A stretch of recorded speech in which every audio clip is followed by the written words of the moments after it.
अगर आप 10वीं क्लास के छात्र हैं तो इस वीडियो को अंत तक देखें और इस चैनल को भी सब्सक्राइब कर लें, क्योंकि इस चैनल पर आपको सभी विषय का चैप्टर वाइज ऑब्जेक्टिव क्वेश्चन मिल जाएगा। और अगर आप इस क्वेश्चन सब का PDF डाउनलोड करना चाहते हैं तो हमारे टेलीग्राम चैनल द बुधन को ज्वाइन कर ले, जिसका लिंक आपको इस वीडियो के डिस्क्रिप्शन में मिल जाएगा, या आप हमारे वेबसाइट thebudhan.com पर जाकर भी आप PDF को डाउनलोड कर सकते हैं। वहाँ पर आपको टेस्ट सीरीज भी अवेलेबल है, लघुत्तरीय दीर्घोत्तरीय सभी प्रश्न अवेलेबल है। वहाँ से जाकर के आप अपनी तैयारी को और भी बेहतर कर सकते हैं। तो चलिए दोस्तों, वीडियो को शुरू करते हैं। आज इस वीडियो में हम लोग बात करने वाले हैं क्लास 10th के फिजिक्स का चैप्टर नंबर 1 का भाग 2, जिसका नाम है प्रकाश का अपवर्तन। इससे पहले हम प्रकाश का परावर्तन पढ़ चुके हैं। अगर वो वीडियो आप नहीं देखे तो इस वीडियो के डिस्क्रिप्शन में उसका लिंक दिया गया है, वहाँ से जाकर आप देख सकते हैं। तो आपके सामने यहाँ पर क्वेश्चन नंबर 1 आ रहा होगा। आपके सामने यहाँ क्वेश्चन 1 आ रहा है, उत्तल लेंस के सामने वस्तु कहाँ रखने पर प्रतिबिंब वस्तु के बराबर आकार का बनेगा। ऑप्शन आपके सामने यहाँ दिया गया है, 2F पर, F पर, प्रकाशीय केंद्र पर, 2F तथा F के बीच। अगर इसमें से किसी भी क्वेश्चन का आंसर अगर आपको आता है तो वो कमेंट करके आप जरूर बताएंगे। तो इसका correct answer option number A हो जाएगा, 2F पर। बात करें क्वेश्चन नंबर 2 का, तो यहाँ पर आपके सामने आ रहा होगा, लेंस की शक्ति की इकाई क्या है, मतलब लेंस की क्षमता को क्या चीज़ में नापते हैं, डायोप्टर में, मीटर में, सेंटीमीटर में या किलोमीटर में। तो 2 का correct answer option number A हो जाएगा, डायोप्टर, जिसको डी से हम लोग सूचित करते हैं, कैपिटल डी से। अब बात करें क्वेश्चन नंबर 3, तो यहाँ पर लिखा हुआ है, किस लेंस को अभिसारी लेंस भी कहते हैं। उत्तल लेंस, अवतल लेंस, परवलयिक लेंस, बेलनाकार लेंस। तो इसका correct answer option number A हो जाएगा, उत्तल लेंस को अभिसारी लेंस और अवतल लेंस को अपसारी लेंस कहते हैं। क्योंकि उत्तल लेंस जो है अपने से जो भी प्रकाश अपवर्तित करती है वो एक बिंदु पर जाकर अभिसारित कर देती है, इसलिए इस लेंस को उत्तल लेंस को अभिसारी लेंस कहते हैं। और अभिसारी दर्पण और अपसारी दर्पण किसको बोलते हैं, ये आप लोग कमेंट करके बताएंगे। चलिए उसके बाद क्वेश्चन नंबर 4 यहाँ पर है, जब किसी उत्तल लेंस द्वारा वस्तु का आभासी एवं आवर्धित प्रतिबिंब बनाने हेतु वस्तु की स्थिति कहाँ होनी चाहिए। F पर, प्रकाशीय केंद्र पर, वक्रता केंद्र पर F तथा प्रकाशीय केंद्र O के बीच में। तो इसका correct answer option number D हो जाएगा, F1 तथा प्रकाशीय केंद्र O के बीच में। बात करें क्वेश्चन नंबर 5, तो यहाँ लिखा हुआ है, लेंस का सूत्र क्या है। ऑप्शन है 1/f बराबर 1/v plus 1/u। Option B है 1/f बराबर 1/v माइनस 1/u। उसके बाद ऑप्शन सी है 1/2f बराबर 1/v प्लस 1/u और 1/v बराबर 1/v प्लस 1/f। तो इसका correct answer option number B हो जाएगा, 1/f बराबर 1/v माइनस 1/u। यह लेंस सूत्र है। और दर्पण सूत्र हम लोग पिछले वीडियो में पढ़ चुके हैं। तो दर्पण सूत्र क्या होता है वो आप लोग कमेंट करके बताएंगे। चलिए इसके बाद क्वेश्चन नंबर 6 यहाँ पर लिखा हुआ है, एक पारदर्शी गोलीय कवच की बाहरी त्रिज्या 20 सेंटीमीटर तथा भीतरी त्रिज्या 9 से 8 सेंटीमीटर है, 9.8 है। त्रिज्या आपतित प्रकाश के लिए यह कैसा व्यवहार करेगा, उत्तल लेंस की भांति, प्रिज्म की भांति, समांतर पट्टिका की भांति, अवतल लेंस की भांति। तो इसका correct answer option number D हो जाएगा, अवतल लेंस की भांति। अब इसके बाद हम लोग बात करेंगे क्वेश्चन नंबर 7 की। तो यहाँ लिखा हुआ है, सरल सूक्ष्मदर्शी में किस प्रकार का लेंस कार्य करता है, उभयोत्तल, अवतल लेंस, उत्तल लेंस या बेलनाकार लेंस। तो इसका correct answer option number C हो जाएगा, उत्तल लेंस। आप लोगों के लिए क्वेश्चन है कि सौर कुकर में किस दर्पण का प्रयोग किया जाता है, ये आप लोग कमेंट करके बताएंगे। चलिए उसके बाद हम लोग बात करें क्वेश्चन नंबर 8 की। तो यहाँ लिखा हुआ है, 2 मीटर फोकसांतर वाले उत्तल लेंस की क्षमता क्या होगी, 2.3D plus 2.5D 2D 0.02D। तो इसका correct answer option number B हो जाएगा, 0.5D। 9 नंबर क्वेश्चन है, अवतल दर्पण की फोकस दूरी क्या होती है, ऋणात्मक तथा धनात्मक दोनों, धनात्मक या शून्य। तो इसका करेक्ट आंसर ऑप्शन नंबर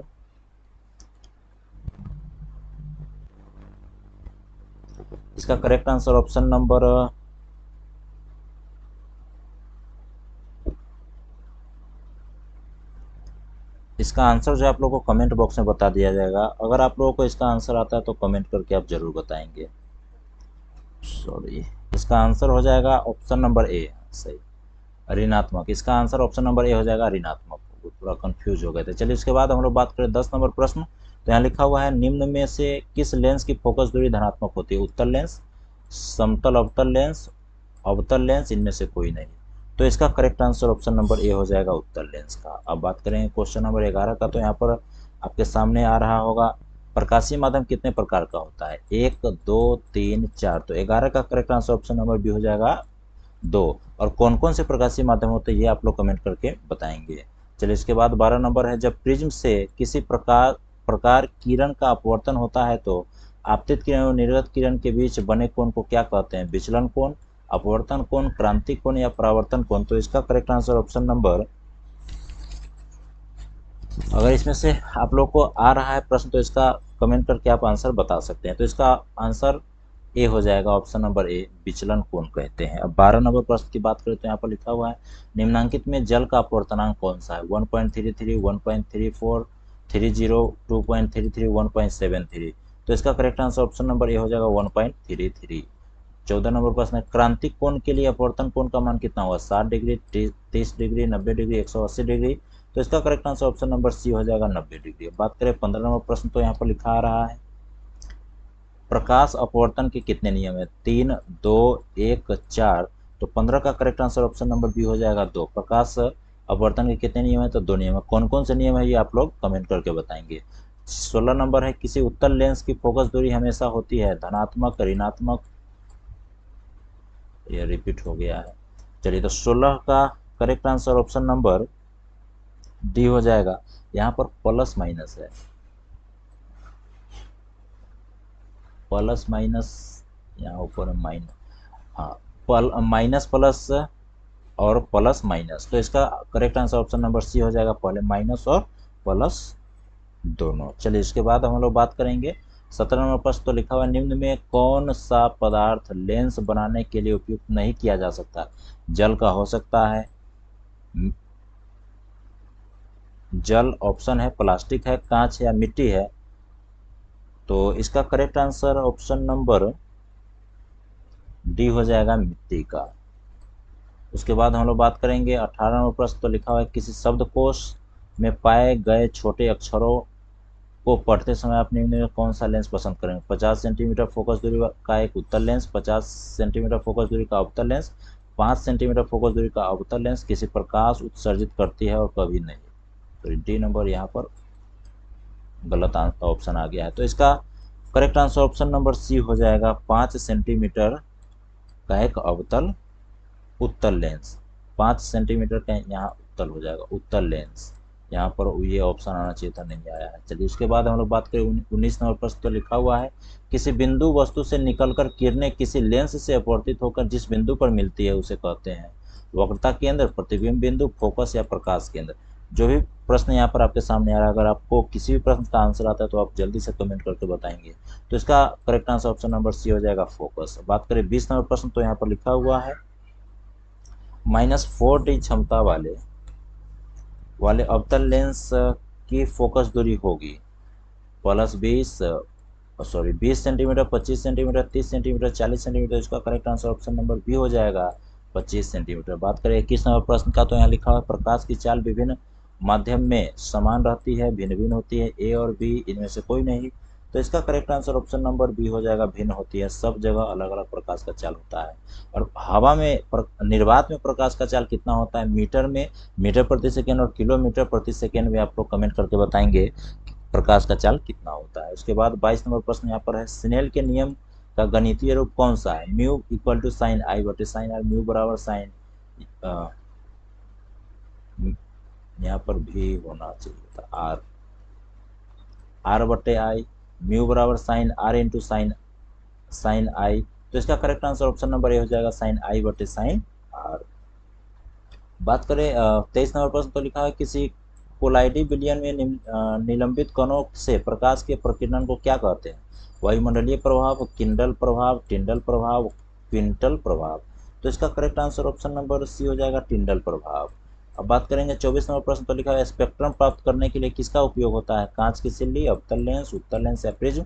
तो इसका correct answer option number D हो जाएगा, प्रिज्म का उपयोग हम लोग करते हैं। किसी माध्यम के अपवर्तनांक का मान कितना होता है, तो इसका correct answer option number A हो जाएगा, साइन आई बटे साइन आर। उसके बाद हम लोग बात करें 26 नंबर प्रश्न, तो लिखा हुआ है अवतल लेंस की आवर्धन को एम से सूचित करते हैं, इसका यूनिट, ये यूनिटलेस होता है, मतलब मात्रा विहीन होता है। तो इसका correct answer option number D हो जाएगा, वी बटे न्यू। चलिए इसके बाद हम लोग 27 नंबर प्रश्न का बात करें तो लिखा हुआ है जब प्रकाश की किरणें हवा से कांच में प्रवेश करती है तो अभिलंब से दूर होती है, अभिलंब के निकट, अभिलंब के समांतर, इनमें से कोई नहीं। तो इसका correct answer option number B हो जाएगा, अभिलंब के निकट जाती है। ऑप्शन नंबर बी इसका करेक्ट होगा। अब बात करें 28 नंबर प्रश्न तो लिखा हुआ है प्रकाश का वर्ण विक्षेपण किस उपकरण से संभव होता है, दर्पण से, लेंस से, प्रिज्म से, कांच का सिल्ली से। तो इसका correct answer option number C हो जाएगा, प्रिज्म से वर्ण विक्षेपण, मतलब जो श्वेत प्रकाश होता है उसको 7 वर्ण में विभाजित कर सकते हैं प्रिज्म की सहायता से। 29 नंबर है दृश्य प्रकाश में किस वर्ण का तरंगदैर्घ्य अधिकतम होता है, बैगनी का, लाल का, नीला का, पीला का। तो इसका correct answer option number B हो जाएगा, लाल का तरंगदैर्घ्य ज्यादा होता है, और जिस रंग का तरंगदैर्घ्य ज्यादा होगा उसका झुकाव कम होता है, और बैगनी का सबसे कम तरंगदैर्घ्य होता है, इसलिए बैगनी का झुकाव सबसे अधिक होता है। अब 30 नंबर प्रश्न है विरल माध्यम से सघन माध्यम में जाते हुए किरण मुड़ जाती है अभिलंब की ओर, अभिलंब से दूर, अभिलंब के साथ, संपाती, इनमें से कोई नहीं। तो इसका correct answer option number A हो जाएगा, अभिलंब की ओर। अब 31 नंबर प्रश्न की बात करें तो यहाँ लिखा हुआ है किसी उत्तल लेंस का पक्षांतर 50 सेंटीमीटर है तो उसका क्षमता क्या होगा, +5D, -5D, -2D, +2D। तो इसका correct answer option number D हो जाएगा, +2D। अब 32 नंबर प्रश्न की बात करें तो यहाँ लिखा हुआ है निम्न में कौन सा पदार्थ लेंस के प्रयुक्त नहीं किया जा सकता, जल, कांच, पीतल, इनमें से कोई नहीं। तो जल का हो सकता है, कांच का हो सकता है, और पीतल का नहीं। तो यानी कि सी नंबर ऑप्शन इसका सही हो जाएगा। अब बात करेंगे 33 नंबर प्रश्न तो लिखा है निम्न में कौन संख्या प्रकाश के अपवर्तन के नियम के लिए सही है, 2, 1, 3 या 4। यानी पूछ रहा है कि प्रकाश के अपवर्तन के कितने नियम है, तो इसका correct answer option number A हो जाएगा, 2 नियम होते हैं। कौन कौन से नियम होते हैं ये आप लोग कमेंट करके बताएंगे। 34 नंबर प्रश्न है लेंस के मुख्यतः फोकस की संख्या कितना होता है, 1 होता है, 2 होता है, 3 होता है या 4 होता है। तो इसका correct answer option number B हो जाएगा, लेंस फोकस की संख्या 2 होता है। अब 35 नंबर प्रश्न है, 35 नंबर प्रश्न यहाँ पर आपके सामने आ रहा है एक उत्तल लेंस होता है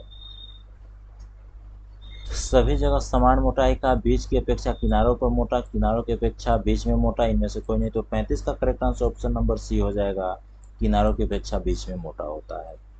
सॉरी यहाँ पर ऑप्शन ऊपर चला गया। यहाँ पर है निम्नलिखित में से किस वस्तु का वास्तविक प्रतिबिंब कौन बना सकता है, कांच की पट्टिका, उत्तल लेंस, अवतल लेंस, इनमें से कोई नहीं। यह ऑप्शन ऊपर चला गया है तो थोड़ा सा देख लेंगे अच्छे से आप इसको। तो इसका correct answer option number B हो जाएगा, उत्तल लेंस की सहायता से वास्तविक प्रतिबिंब बन सकता है, और जो प्रतिबिंब वास्तविक होता है वो हमेशा उल्टा होता है, ये भी याद रखेंगे। और जो काल्पनिक होता है, आभासी होता है, वो हमेशा उल्टा होता है, सॉरी सीधा होता है। अब यहाँ पर 37वां प्रश्न है किसी बिंब का वास्तविक तथा समान साइज का प्रतिबिंब प्राप्त करने के लिए बिंब को उत्तल लेंस के सामने कहाँ रखेंगे, लेंस के मुख्य फोकस पर, फोकस दूरी की दुगुनी पर, अनंत पर, लेंस के प्रकाशीय केंद्र तथा मुख्य फोकस के बीच। तो इसका correct answer option number B हो जाएगा, फोकस दूरी की दुगुनी दूरी पर। चलिए इसके बाद हम लोग बात करेंगे क्वेश्चन नंबर 38 का। तो 38 नंबर प्रश्न यहाँ पर आपके सामने आ रहा होगा टिंडल प्रभाव प्रकाश की कौन सी परिघटना को प्रदर्शित करता है, प्रकाश का परावर्तन, प्रकाश का आवर्तन, प्रकाश का विक्षेपण, प्रकाश का प्रकीर्णन। तो इसका correct answer option number D हो जाएगा, प्रकाश का प्रकीर्णन।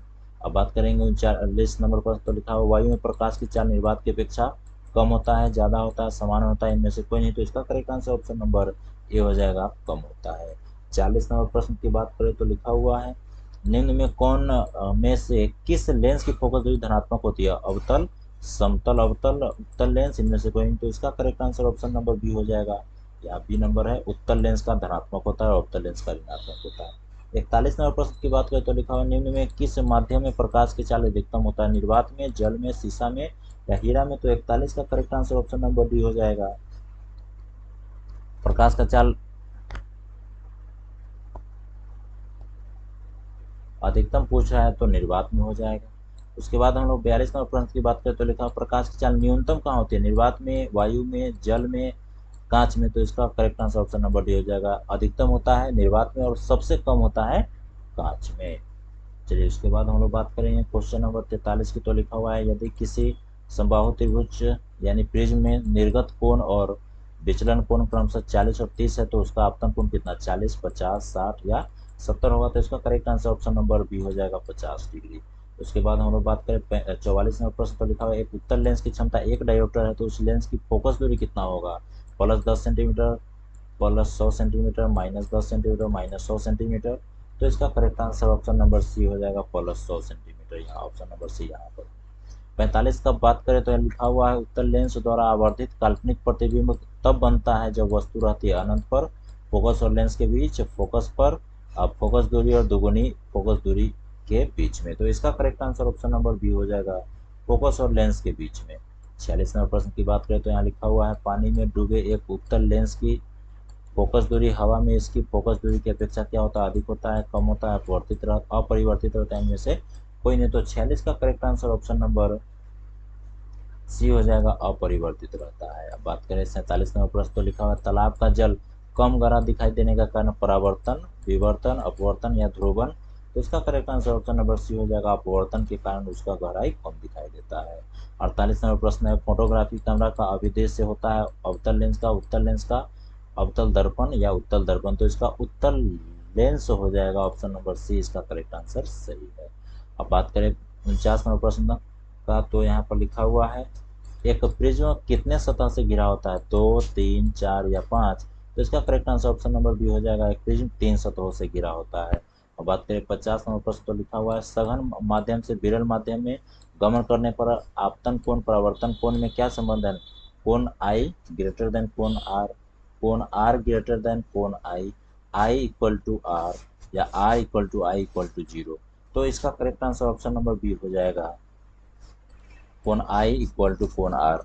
ये वीडियो आपको कैसा लगा ये कमेंट करके बताएं, अगर अच्छा लगा है तो इस चैनल को सब्सक्राइब कर ले और अपने दोस्तों के पास इस वीडियो को शेयर करें ताकि वो भी अपनी तैयारी को और भी अच्छा कर सके।